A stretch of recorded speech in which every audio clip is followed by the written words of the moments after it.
technology to generate social impacts. And this is session two of today's afternoon. I would like to invite on stage the moderator and also the panelists.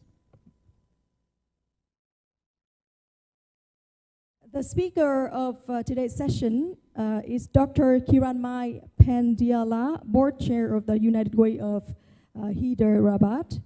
And he will set the stage for discussions on leveraging technology for social impact. Dr. Kiranmai will deliver some remarks on the topic first. Please welcome on stage Dr. Kiranmai Pandiala.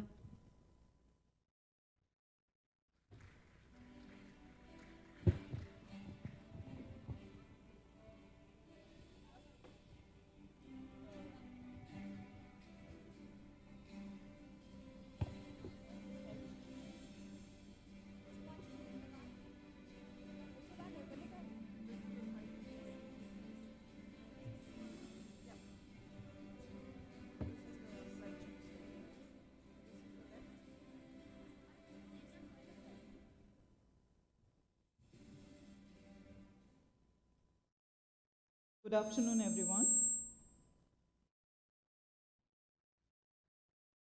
I know it's been awesome since morning, listening and learning from various partners and collaborators across Asia Pac. Before I begin, a couple of things. Dr. Sonia Anderson talked about some very telling and powerful stats in her address.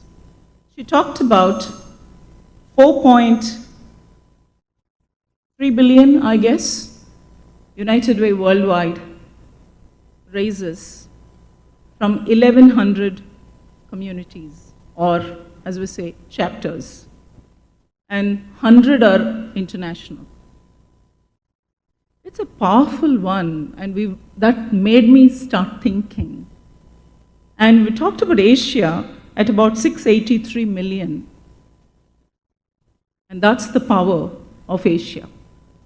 Now I'm representing United Way from India, one of the chapters, but I also want to take a paintbrush and tell us and share with all of you what's the potential.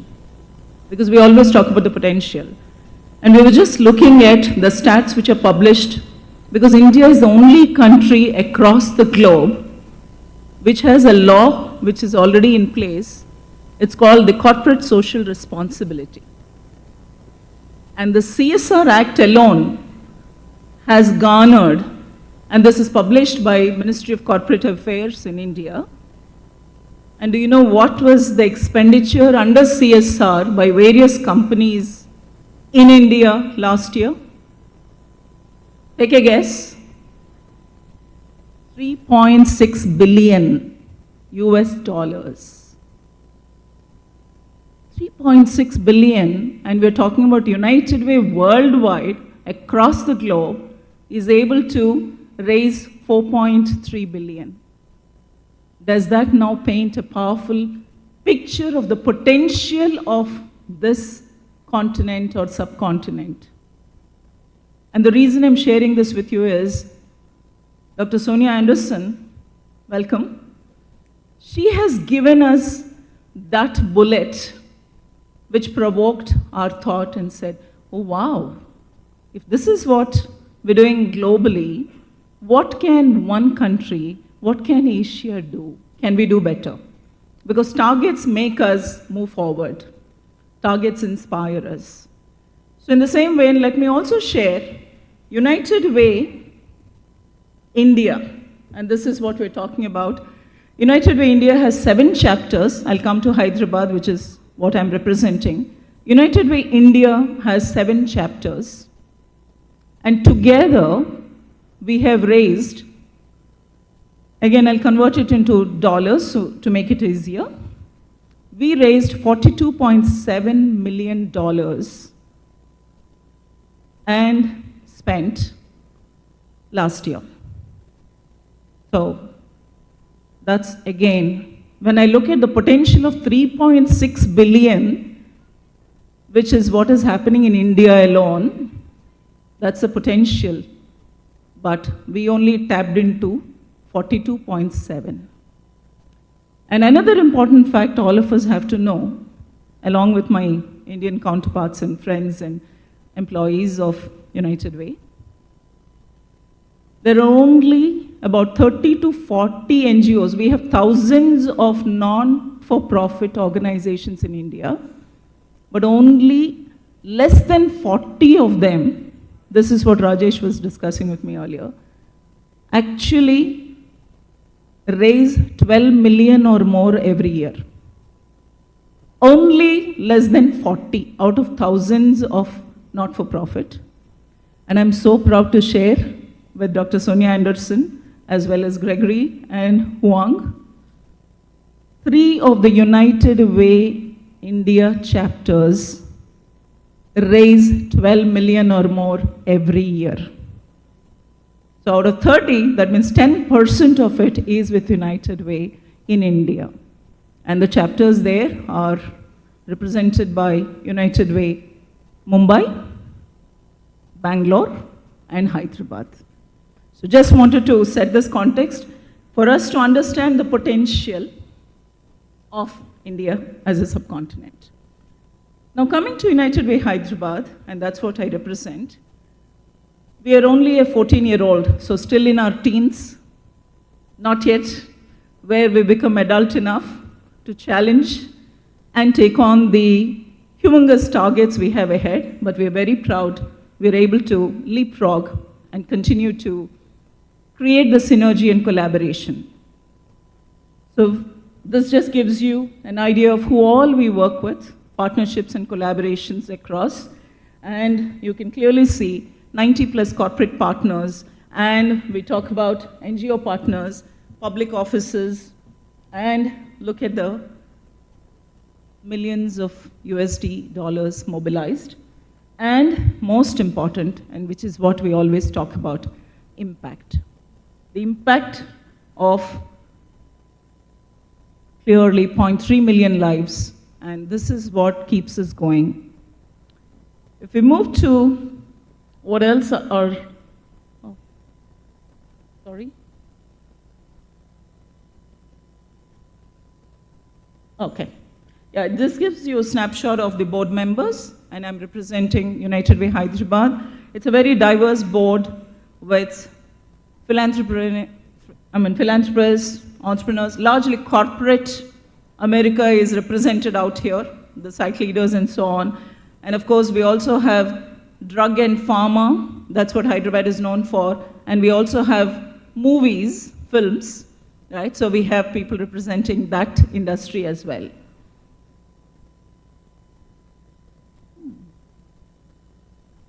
Okay, so this gives you a spread of the partnerships we have.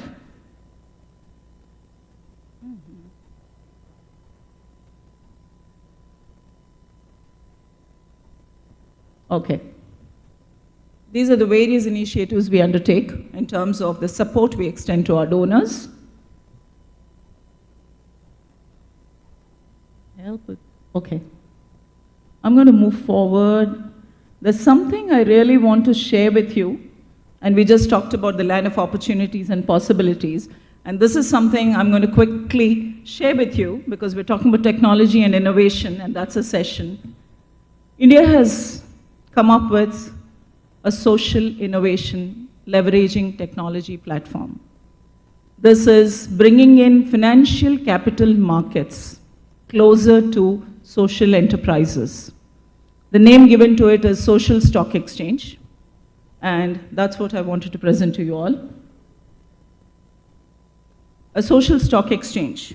This experiment has started in other countries, but the model is slightly different. UK, Canada, Jamaica, Portugal, Brazil, several of them have moved into this space. Some of them have not succeeded. So Indian government has started looking at this. So 2023 is when this is launched. So it's just 15 months or so. That's it. And this is what Social Stock Exchange does. And we've been talking since morning, how do we leverage the potential of the market? how do we bring in financial capital markets to rub their shoulders with social enterprises? It could be for-profit, it could be not-for-profit. Earlier in the day, we talked about LabSD, and what a wonderful technological innovation they brought in for folks who are suffering from poverty combined with blindness. This is what is possible when the financial capital markets step in and they do their bit. And this is giving you a snapshot of what is the social stock exchange journey in India. So started off with an idea in 2019, just before the pandemic struck everyone. And 2023, it became a reality with all the regulatory framework in place. And today, we have it happening.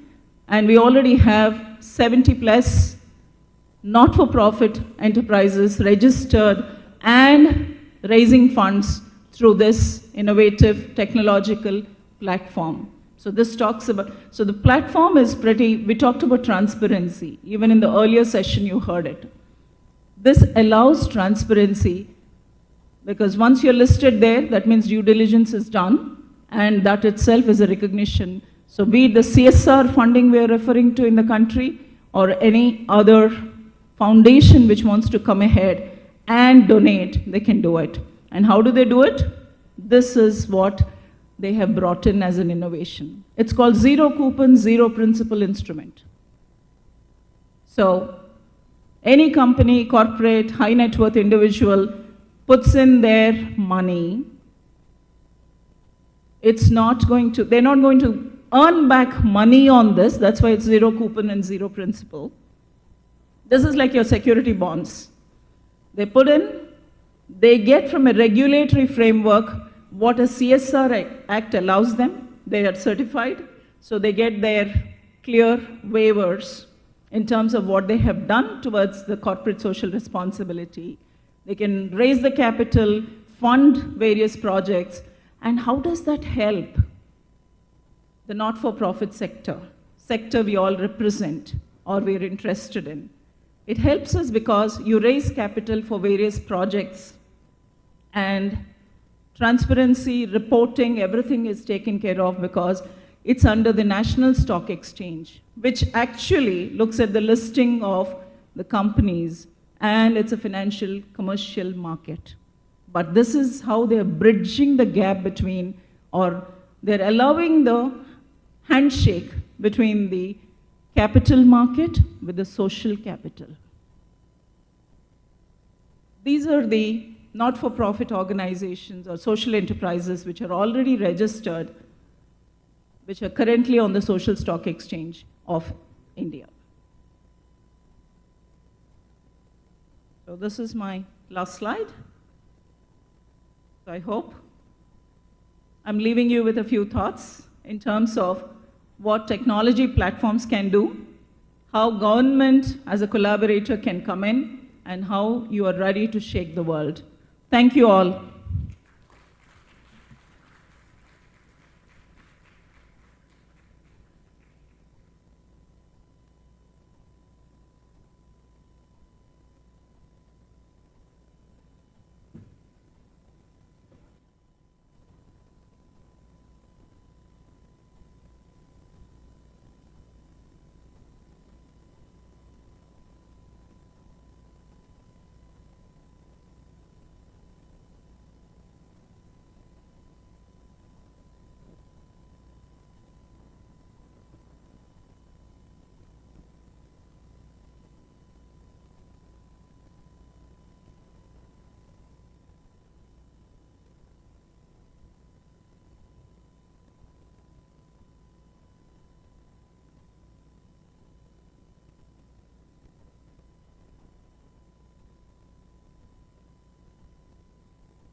Following Dr. Bandala's opening remarks, we will dive into the panel discussion, Tech Solutions Generating Social Impact by Startups.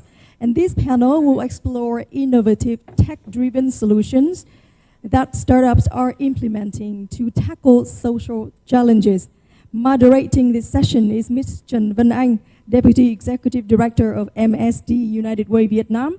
And joining her are our distinguished panelists, Mr. Phạm Dũng Nam, Director, National Startup Support Center, Vietnam Ministry of Science and Technology, Dr. Hoàng Hùng Hải, Product Marketing Manager, Qualcomm Vietnam, Laos, and Cambodia, and Mr. Rajesh Krishnan, CEO, United Way, Bangalore, and Mr. Đinh Trần Tuấn Linh, CTO, Unicorn. Please note that we invite you to actively participate during these panel discussions, and you're welcome to share any questions that you may have by scanning the QR code, which is provided on your name tag. We're looking forward to hearing from you, and let's welcome our moderator and panelists for the next panel discussion.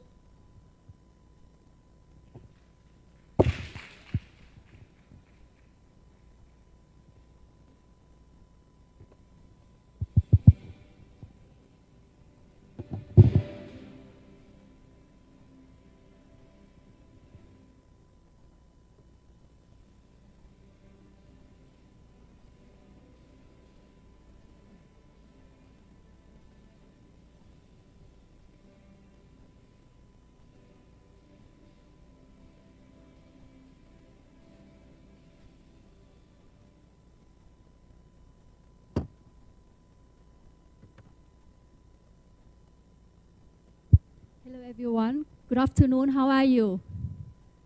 You're good, right? So welcome to our session number 3. So thank you so much for all of our esteemed speakers for joining us in this discussion. And I believe that today we will explore how technologies can create the meaningful social impact. And today we have the opportunity to learn from the leaders, from different stakeholders, and all of them, I think, are using, innovative technologies to create and address the, impactful social impacts. And when we talk about the technologies, then we can focus. Normally, nowadays, we will, hear about the intelligence artificial, right? We hear about the digitalization or data-driven solutions. So the technology is transforming how we scale social initiatives, making them more accessible, impactful, and more sustainable. So I think that each of our esteemed, panelists today has contributed to the transformative projects in different ways. Either you can support the startups, or you yourself applying the tech solution in the old community development projects. So today we will hear about the insights which can inspire us, and that somehow we can learn and adopt the similar strategies in our own efforts to support the SDG. So actually, our discussion today will divide into 2 parts. So I will ask you to wrap the questions and to keep the time. Actually, I'm the moderator and I'm the timekeeper as well. So for the first of our discussion today, I would like to learn more about the perspective and perceptions on what you think the technologies can create the social impacts from the own, unique perspectives. And I will ask you some, each of you. I said that all questions, but it can divide into different sub-questions. And please respond in kind of 3 minutes, so we still have time for some follow-ups. So is it okay? So the very first questions I would like to ask Mr. Duy. Mr. Duy from the National Startup Center under the Ministries of Science and Technologies, called NSSC in short. So NSSC is an agency providing support for the innovative startups and promoting the startup ecosystem development in Vietnam. So Mr. Duy, from the perspective of NSSC, so what does social impact means to you, and what and how do you believe the technology is reshaping this concept? And one more small part. So from that perspective, what do you think that are the key challenges for the startup trying to scale their solution for social good? Thank Vân Anh. Good afternoon, ladies and gentlemen. Thank you, Miss Vân Anh. She already introduced all of us about me and NSC. So just one more thing. NSC is the organization that also hosts the Tech Fest Vietnam. So the biggest entrepreneur day for startup ecosystem in Vietnam. And this year we will host in Hải Phòng City. And maybe if you have chance, you can join with us. Yeah. And about the question from Vân Anh, what's the social impact mean to me? Actually, I think this social impact is on the things that bring the benefit for the everyone crucial needed for health, for food, for education, and also for environments. But to me, it's more important in the mindset of the one who lead the company, who lead the solution, other than the product itself. Because in every industry, in every business, you can do something for social, other than just because of the technical products. And if you can contribute for the one who underserved for the social, so that means the social impact to me. Yeah. And in NetSC's, how to say, we try to encourage our startup to bring them and to help them go together with the finance project, and also with the need and the contribution for the social. And we encourage them to compromise both the goal, not consider it a conflict way of doing the business. And we try also to do some tech fest in province. So now in Vietnam we have like nearly 30 provinces. We organize tech fest in annually. So we encourage the startup ecosystem in that province to contribute for the social and contribute for the province itself. Thank you so much for the insights and like information. So yeah, actually I forgot to mention that NSSC is the key player of the Tech Fest Vietnam. That is the biggest technology festival in Vietnam. And by working with different provinces in Vietnam, you bring up. So in what ways, so for each province, the startups can at the same time create the revenues and also address some local social impacts at that province itself, right? And thank you so much. The insights highlight the importance of the innovation, and also also support the mechanisms to scale up the impactful solutions. And this also, bring us to our second speaker, who sits next to me here, Mr. Ling from Unicorn. So Unicorn, from my research, Unicorn is a tech startup providing automated content marketing platform which offer customers with content solution powered by AI intelligence. So we have an AI tech startup over here. And Mr. Ling, as you might agree that AI is transforming sectors such as media and marketing, where you are working on, right? So how does Unicorn view the future of professions in this field? And how do you approach the ethical and practical challenges of using AI to maximize the impact while ensuring the inclusivity?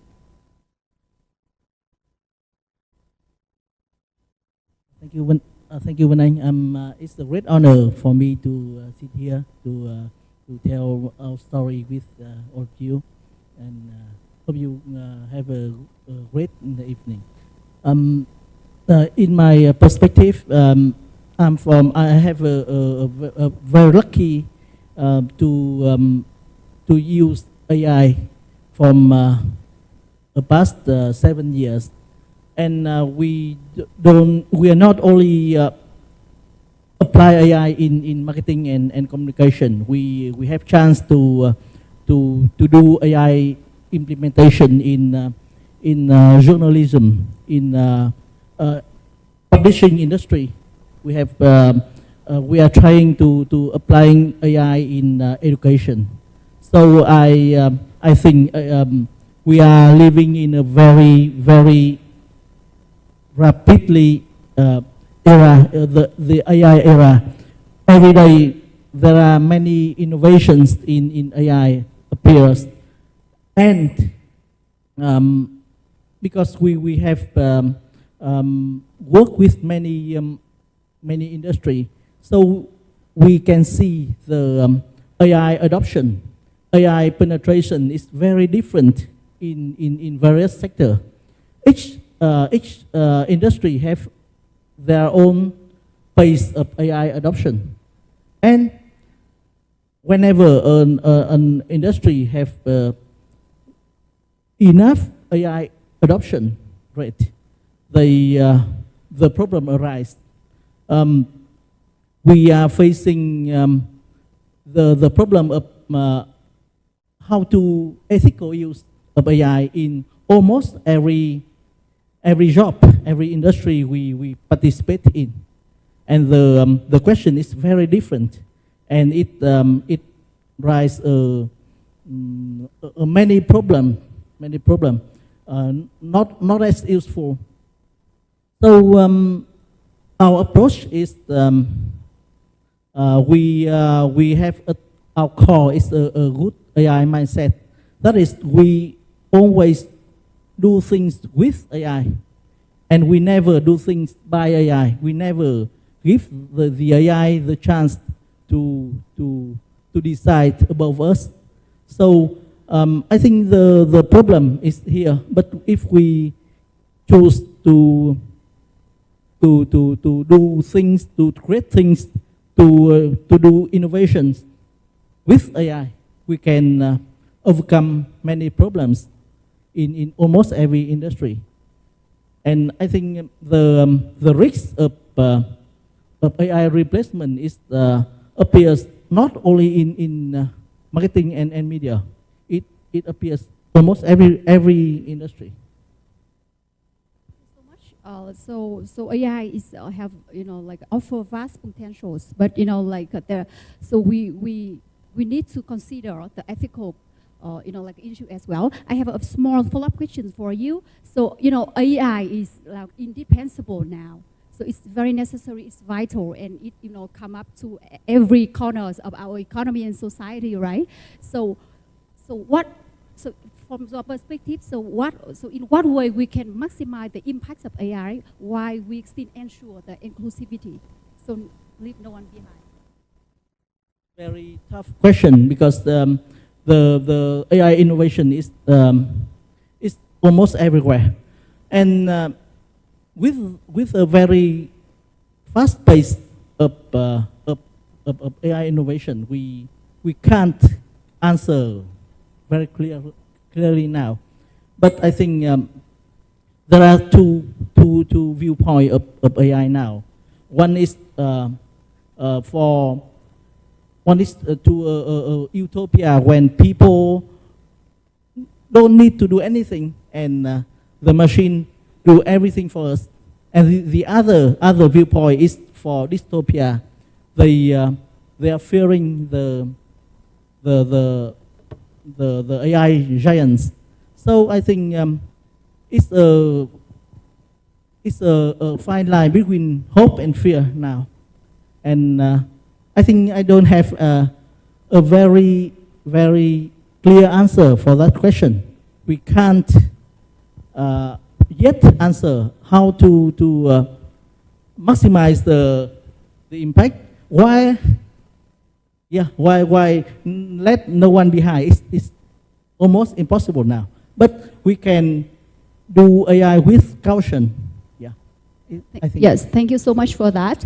So So we have just listened to the experience and insight from a tech startup, an AI tech startup in Vietnam. And now let's move on to hear from a company, like you can say that a big company that has been actively supporting tech-driven social initiatives, Qualcomm. So we have here Mr. Hai from Qualcomm. So Qualcomm has been instrumental in supporting social innovation through technology. Can you share some ways in which Qualcomm is advancing tech-driven social initiatives in Vietnam? And what would be the, so from the perspective, what would be the 3 key important things that startups need to know to create, tech with positive social impact? Okay, so thank you, Ms. Van Anh and the organizer for give me the opportunity to join this discussion. So my name is Hai Hoàng. I'm the staff manager in charge of the product marketing for Qualcomm Vietnam. And actually, the Qualcomm already been in Vietnam for more than 20 years. So we start with the bring the technology in telco, that's mean communication, by work with the telco in Vietnam, deploy 3G, 4G, and then 5G connectivity in Vietnam. And recently, we also work with a partner in Vietnam to develop the products based on the connectivity technology. And in terms of the startup contribution, so we have the program called the QVIC. It's the Qualcomm Vietnam Innovation Challenge. So we provide not only the the support in terms of the funding, but we also provide the technical support, and then we do the business coaching, and then the IP coaching as well. It's very important because the IP is one of the key assets for the startup, and the startup in Vietnam need to be fully aware of that kind of thing.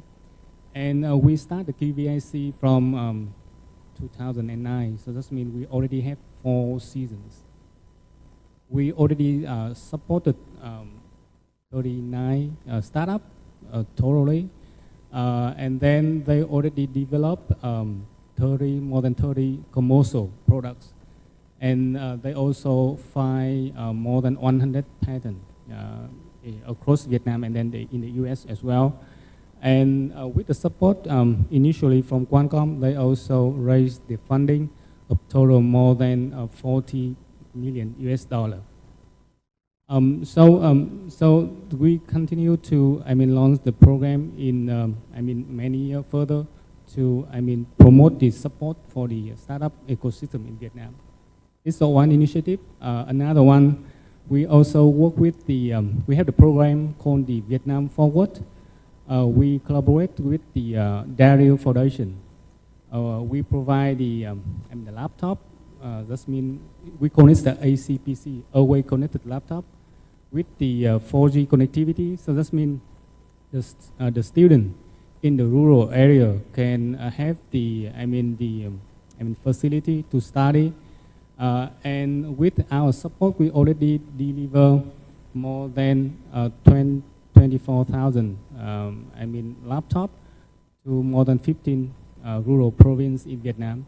And then so far, more than 100,000 students and teachers already been work on that kind of the device to enhance the learning and teaching capability. So these are 2 major initiatives in Vietnam to support the the social and then the startup. And for your question about the 3 what for the important things or important considerations that startups need to take into consideration for their positive social impact creation. Okay, so I think the first one is about the the demand of the customer. That's the demand of the society, and and the second one is about the inclusive design. So that means when you design the products, you need to think about the roadmap. The next feature of the product is not only the product at this step, but about the the next step as well.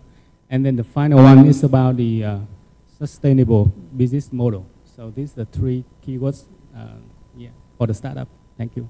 Thank you so much. And like from a social organization, from an NGO, perspective, I very much like the idea of the first factor, that is the demand of the communities. So when we look at the communities or the social impacts, not just like we do the project, the development projects, but like community demands or needs can be like a very good opportunities, market for revenue, revenue generation as well. So it's a very good perspective, and I'm so happy to listen to that from a corporate perspective. Thank you so much, and thank you for the commitment, to empowering social innovation. So now we would like to continue our discussion with an NGO. So we have colleagues from United Way, Bangalore. So for my research as well, Bangalore is known as the Silicon Valley of India, and it is one of the world's fastest growing tech hub, isn't it? In that sense, Mr. Krishnan, how does United Way Bangalore integrate technologies into your social impact projects? And in this rapidly digitalizing world, how do you ensure that vulnerable communities aren't left behind?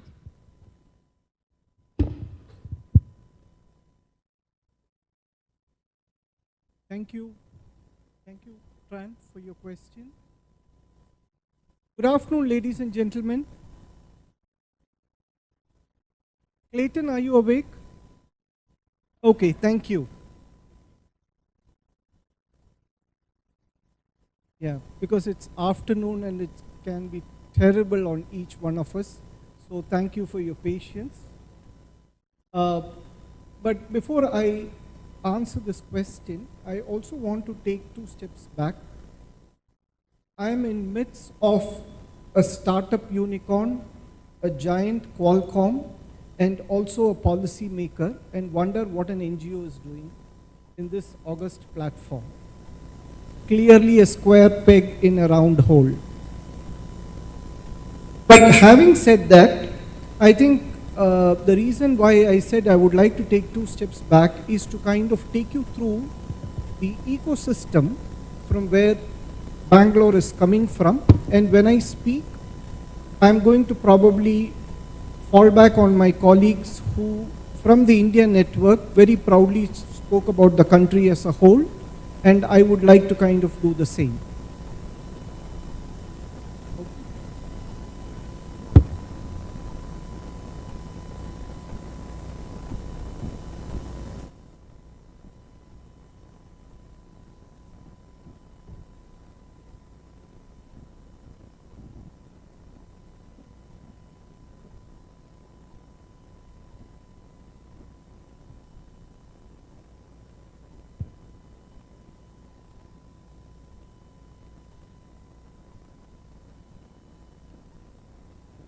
Yeah, okay, I'm going to skip this, but there's a reason why I put that. From a technology perspective, the left-hand side, what you see is what my team at Bangalore considers me to be. Clearly out of place. This is something I want you to leave with. This is the reality. Bangalore is the fastest growing city in the world, and on all parameters which are kind of listed above, you will find Ho Chi Minh the second fastest in the world. What is very interesting is you will find that the top 10 cities are in the Asia Pacific region. Europe, US does not figure anywhere. This region also constitutes 60% of the world's population.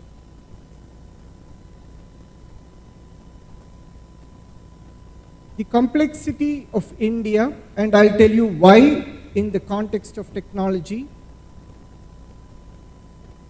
We have 28 provinces and 8 union territories, 22 official languages. We host 18% of the world's population.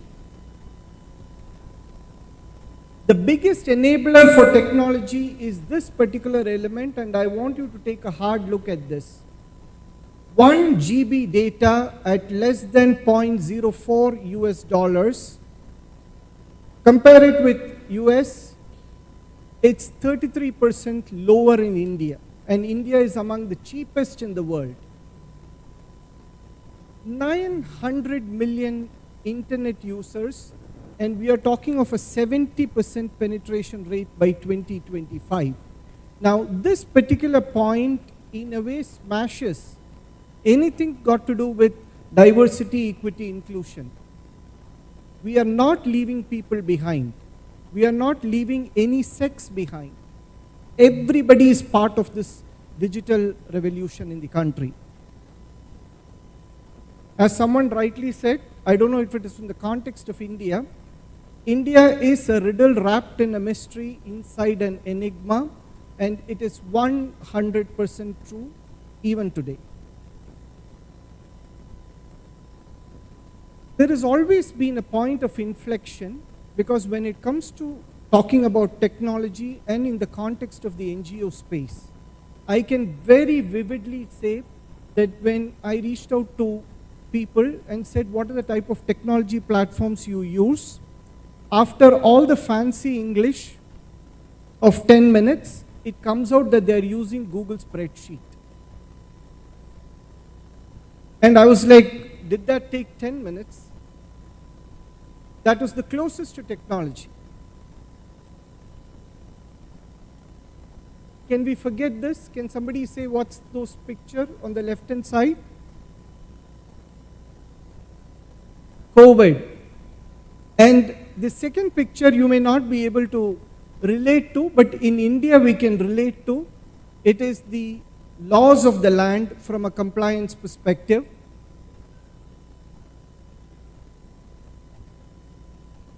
And this is what happened. And in this particular case, it's not only United Way Bangalore, it is United Way India as a whole. Everybody faces this. And this was the point of inflection which I was talking about. Now, very quickly I'm going to tell you that when it comes to technology, it has truly helped break all barriers. It has also helped driving scale,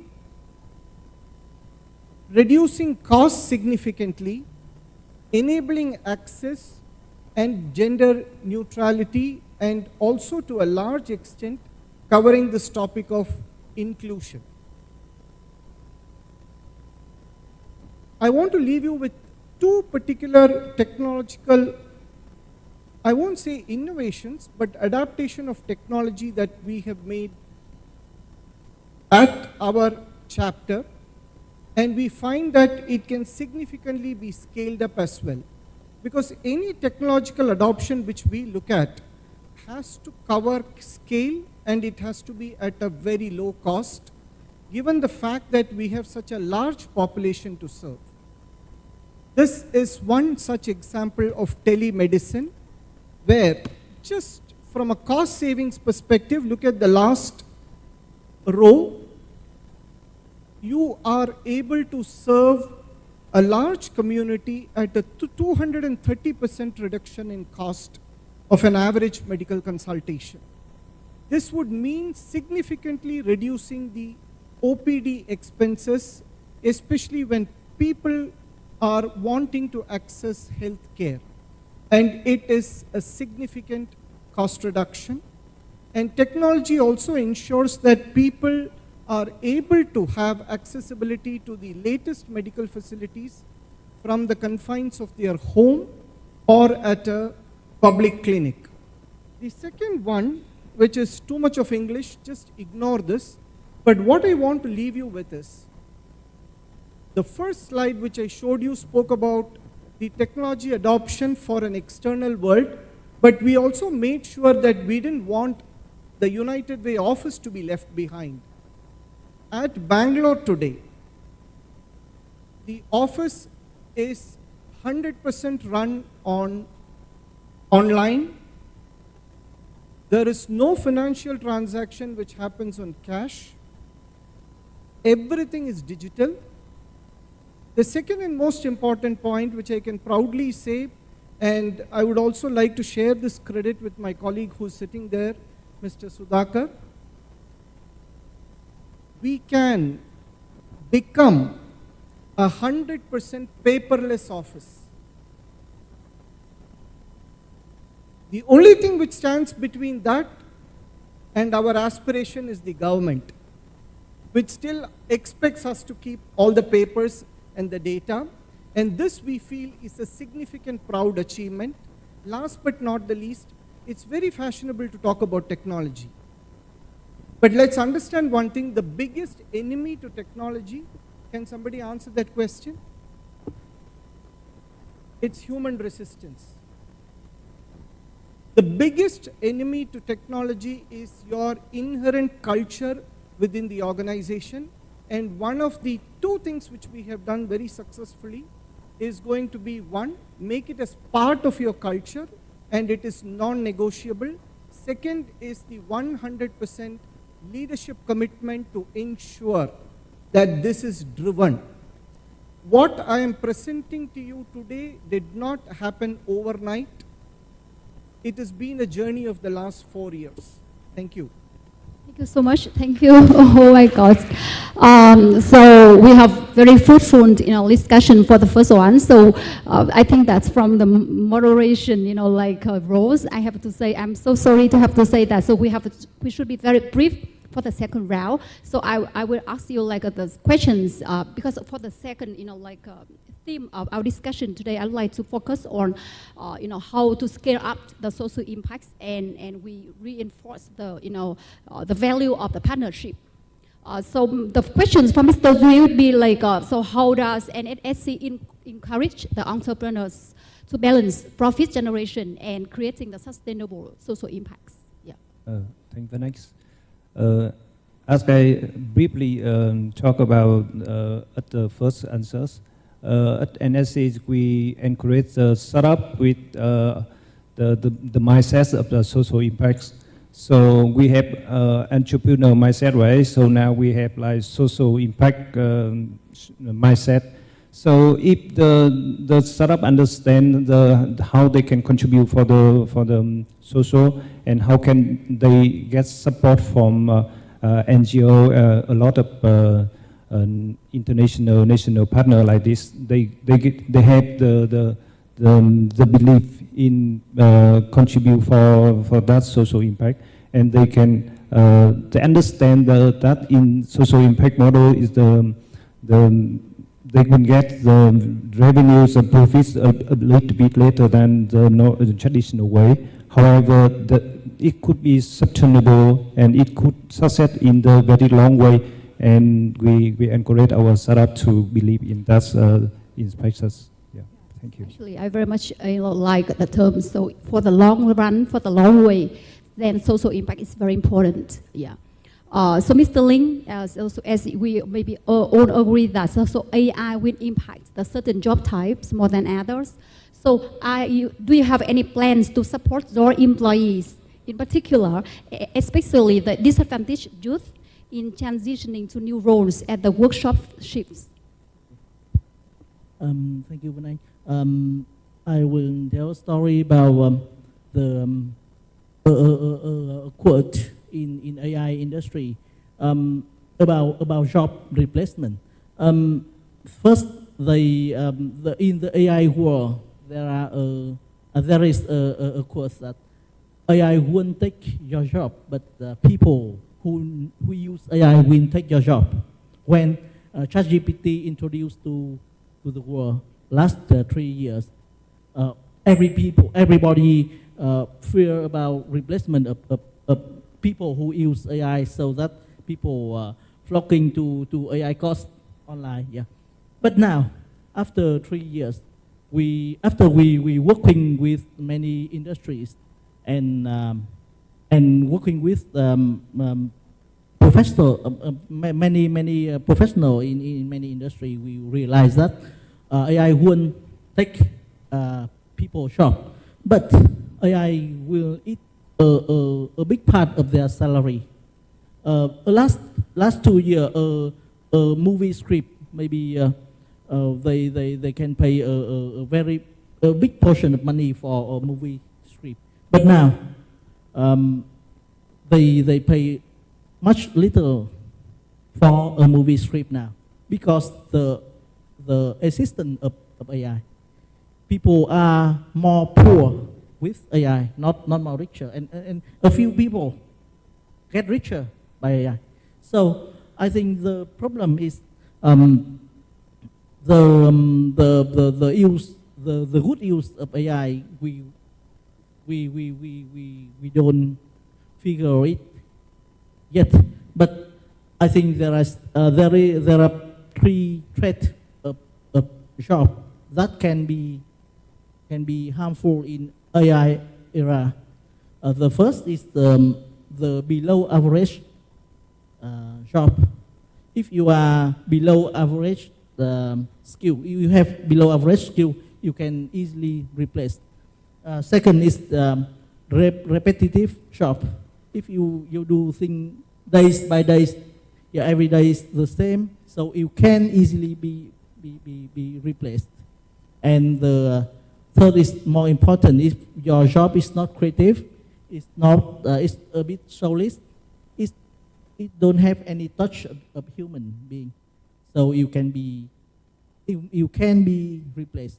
And so can you predict the most harmful job in the market is in AI era? The most ironic thing we figure out is our developer the coders is affecting most in AI. The people who born the AI is the first victim. Yeah. So we realized that in the new era is very things change fast. So we in our company we have a culture for three steps. First is to learn. We must learn fast, and then the most important skill is to unlearn. When we learn something, then we have the skill to unlearn when AI can replace something, and then we relearn with the AI. So we are in our company we are AI first company. When every employee has the AI skill, but outside our company, I think it's a very big big problem. Many group of people has this advantage, like the youth, like the senior citizen, like the disadvantaged young women in ethnic minority, etc. So we, as a startup, we have integrate CSI in our gene, IDN. So we last month we launched a radio program on VOV transportation that called Living with AI to have AI literacy, AI mainstreaming for disadvantaged people all over Vietnam. And something we realized that AI transformation can't be done if you don't do digital literacy first. So I think that is some insight for you is to have digital literacy program and then AI reskilling program. Thank you so much for the insights, and I have one question for both of our esteemed speakers here. So perspective, briefly share with us the advice or examples in what way so we can scale up the social impacts. So Mr. Hai. Okay. Okay. So So in terms of the, yeah, I will give one example from Qualcomm point of view. So probably you heard about, you know, the story about before we have the 4G and 5G, right? So usually we use the phone with the call and then the message. That's good enough. But after that, when we have the 3G, and then we can serve the internet on the phone, so you can see it's changed a lot of the, user behavior experience, right? And then a lot of the people just with the phone can access to the internet and then get the information easily. So this is the one, leapfrog about how the people access the information. But later on with the 4G and then the 5G, right, you can see a lot of the application with the rich content available from the smartphone, and then it can be accessible by many people, right, from even in the rural area. And now what is the next step? So probably you can ask this kind of question. So we talk about the AI. So think about now if you have the smartphone on your hand, and then the smartphone have the capability to do the AI on the phone. So that means you can have the AI assistant on your hand. You don't need to invest into high CapEx to the very expensive infrastructure for the cloud or the server or something, right? You just have the smartphone or even the laptop, then you can use a lot of the AI application. And then you can see with the Android, you can see a lot of the app in the Google Play, for example, right? And now the next trend for this one, you can see a lot of apps that use the AI as well. So you can see in the next 1 or 2 years, you can see a lot of the AI phone that can have a new, user experience with the AI. And then you can see with that kind of scale, all the people can use the AI, and then they have this, the equality to use the technology. It doesn't matter, it's in the city or in the rural area. So it's a quick example how the Qualcomm provide more social impact with the AI. Yeah. Thank you, Mr. Hayes. And Mr. Krishnan, can you so share with the audience and our speakers just one message or to reinforce the value of the partnership? That question was not tough, but I must tell you, the screen which is staring at me says 00. And it's extremely tough for me. With the only one example which I can think right now at the top of my mind is technology as a social equalizer, and in terms of serving one to many is one example of one of our largest semiconductor corporates which support us. And they have been supporting an initiative which is in the rural part, which is about probably 150 kilometers away. And one to many with respect to technology has been enabled by the fact that this corporate volunteers from the confines of their office or at home are able to remotely conduct classes, whether it is mathematics or whether it is English, for a group of about 50 odd children every week. And that's the significant difference we are able to make. And we realize that technology can bring about significant change, where somebody who's at this distance is able to take time out and spend with the children. And I'm very proud of the fact that United Way has been playing a very catalytic role in acting as an enabler, bringing about social change. Thank you. Okay, thank you so much. Thank you all for the engagement today. Let's continue to inspire and support each other in using technologies to create meaningful social change. Thank you so much for our esteemed speakers. And thank you so much for the audience for the listening. Thank you.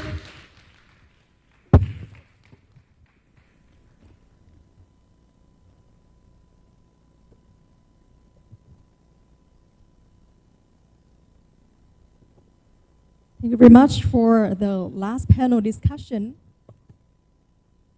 Before we move on to the next discussion, I would like to remind you that we will not have a separate tea break in the afternoon because of the limited time. So please serve yourself with tea, coffee, or any refreshments outside, but we will not take a break altogether at once. On the next discussion, the topic is power of people for good. And I'd like to invite on stage Mr. Sang-do Lee from the Community Chest of Korea, who will introduce the Honor Society. And he will share with us his expertise and perspectives on the related matters. Please welcome Mr. Sang-do Lee on stage.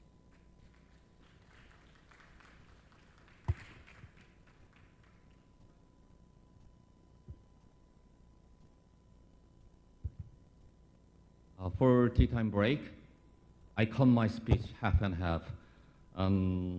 Put 50% of my speech put in the trash bin. So please give us tea time for 5 or 10 minutes, please. It's okay? Yeah, thank you. Hello, everyone. I'm Sang-do Lee, the Chief Director of the Asia Pacific Learning Center at the Community Chest of Korea, in short, CCK.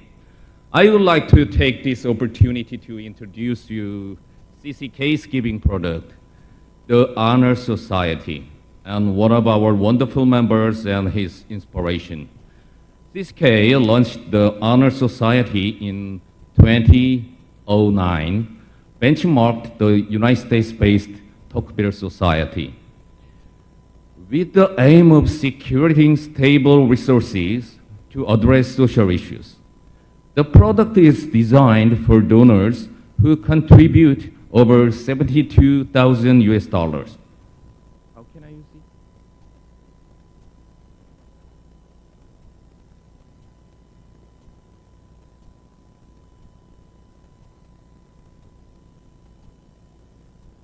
As you look at the slide, you can see that we begin with 11 donors in the first year, and we now have 3,527 donors in 2024, with total contributions of 400 billion United States dollars. The Honor Society is comprised of entrepreneurs, celebrities, athletes, farmers, and ordinary citizens, people from all walks of life who are committed to making a difference through their donations. The Honor Society program was inspired by the Tocqueville Society, a major donor program in the United States. However, CCK sought to localize it to the specific cultural and social context of Korea. Through my doctoral studies, I learned that every community carries its own social, cultural, and historical context.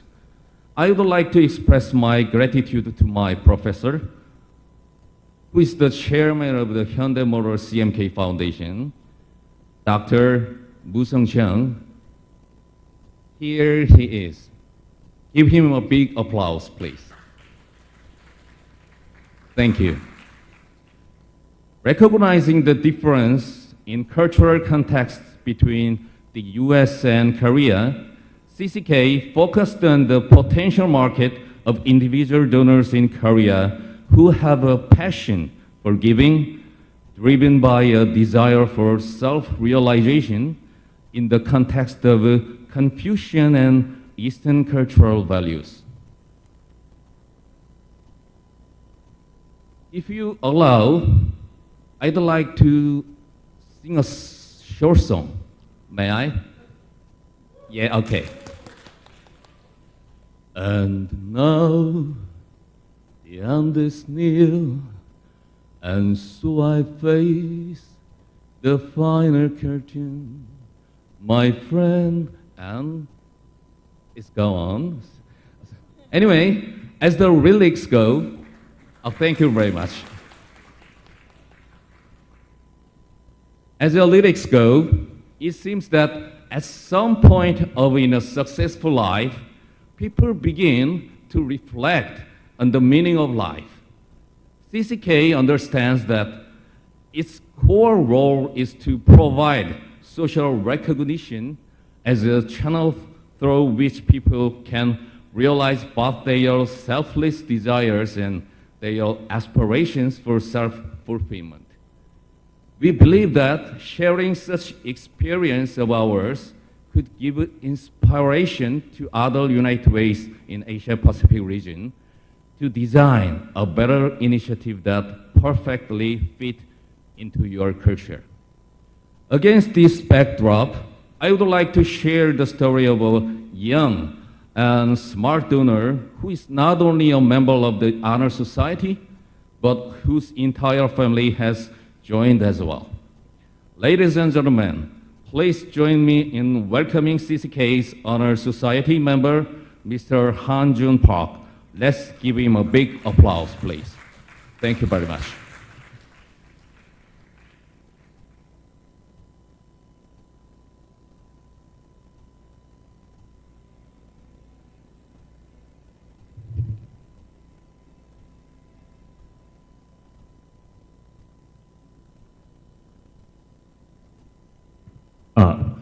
Sorry. Can you hear me? Yes.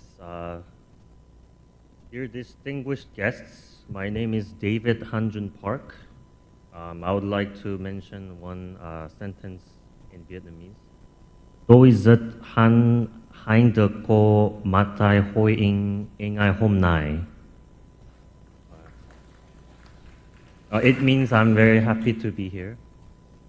First of all, I would like to express the deepest gratitude to all the distinguished guests who attended and participated in this fabulous event. And special thanks to United Way Worldwide, MSD Vietnam, and Community Chest of Korea, and all other collaborators. Also, I would like to thank to all of the members who prepared for this event. I'm here to give a brief introduction to the overall donation activities that my family has participated in, a brief explanation of the specific donation to Vietnam, and I would like to wrap up this session with my thoughts on donation and how I will continue to participate as a responsible member in community and society. As Mr. Songdo Lee already explained about a Family Honor Society donor, I could become a Family Honor Society donor with my brother through Community Chest of Korea in 2024. Starting 2024 with becoming a Family Honor is very meaningful for me and my brother. Also, it is even more meaningful because our family over 3 generations our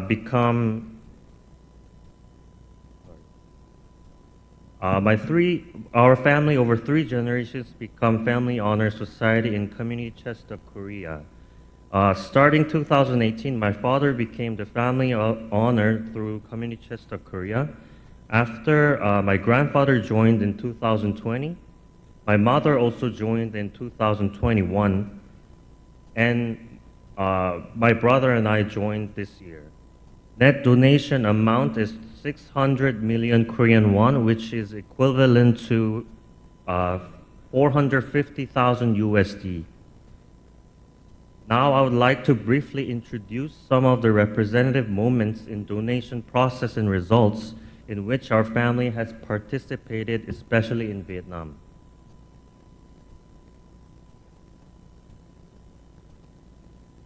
The first donation project we proceeded in Quang Tri province in Vietnam was called Project BOM in 2019, which means BOM, which means seeing in Korean, and its abbreviation stands for Blindness Zero Movement. This project was initiated with the Community Chest of Korea and Yonsei University Medical Center. We built an elementary school classrooms and health center, and also provided health support, which mainly focuses on conducting vision eyesight tests for almost 400 students, and we try to provide glasses to students with poor eyesight. The total donation was 100 million won, and it took place in the Avao Elementary School. As far as universal health coverage is concerned, this project was very meaningful in terms of health value and support of educational environment.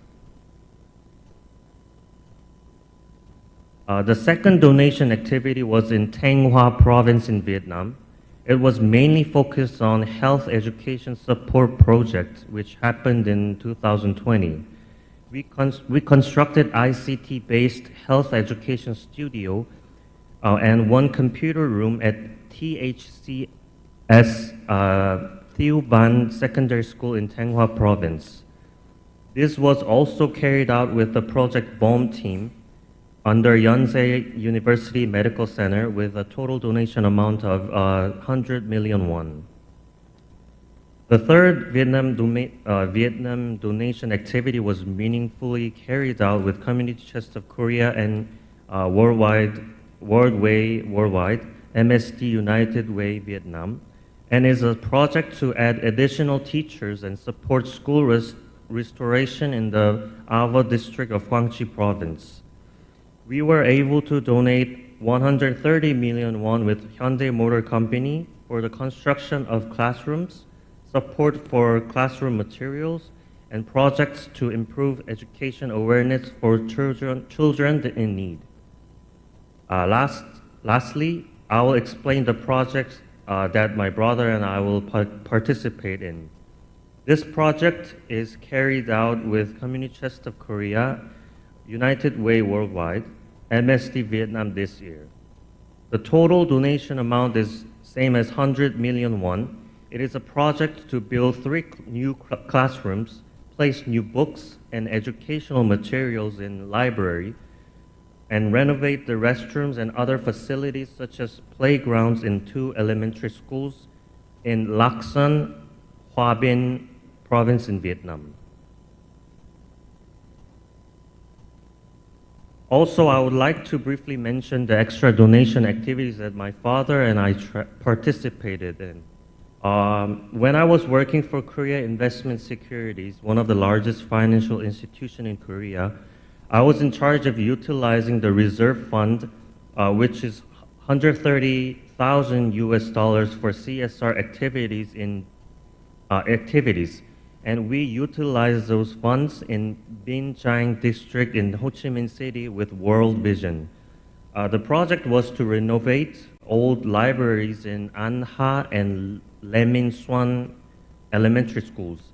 Also, the rest of the reserve funds went to support single parent through 1O Vietnamese Temple in Korea and to support Vietnamese Students Council Korea's science and technology competition.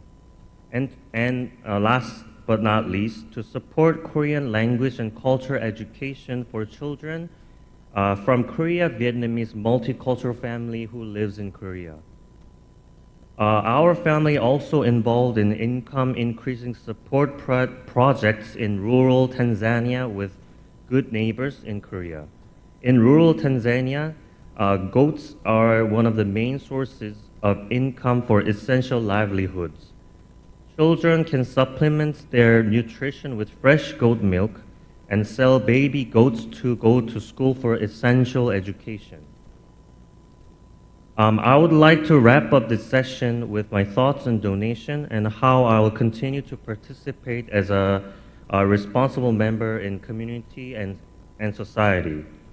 Since I was young, my parents have always taught me to become a person can participate in any kinds of form in society. This influence from my parents, my brother and I decide to donate, and we plan to continue to donate through small participation and practices. As I prepare for this event, I could deeply think about the donation and contribution to the community. I thought about what images come to mind when you think of donation. Many would think of donation to war refugees or who are injured or starving due to cruel war, helping starving children in developing countries, or providing free meals for the elders in poverty, or recovering from damage caused by natural disasters. These are the first things that could come to mind And of course, I think these instinctive and urgent situations are also very important of contributing to community as whole and another cruel way of donating. However, when it comes to sustainability and ripple effects, I believe that education can play a role anywhere in the world, and the effects will expand even further. Luckily enough, I had a great education opportunities by studying abroad in Canada and US. As Nelson Mandela said once, education is the most powerful weapon which you can use to change the world. I also strongly believe that education can simply change the world into a better place. That's why our family and I are focused on contributing in education worldwide. In the future, I will keep on going and further support children who need the education in any forms.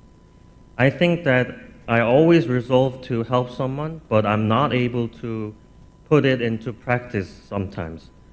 But I want to use this as a stepping stone to become a better person, puts it into practice even more. Also, I think that Vietnam in CSR activities are growing rapidly thanks to MSD United Vietnam, UWW, and Community Chest of Korea, of course. As a government-to-government and business-to-business relationship between Korea and Vietnam develops, I hope that there will be more great opportunities for Korea and Vietnam to further cooperate in the social aid and in ESG perspectives. Also, I would like to mention one sentence before I close my ment. Never underestimate the impact of what you give. Even the smallest contribution can make a big difference in the world. Thank you very much.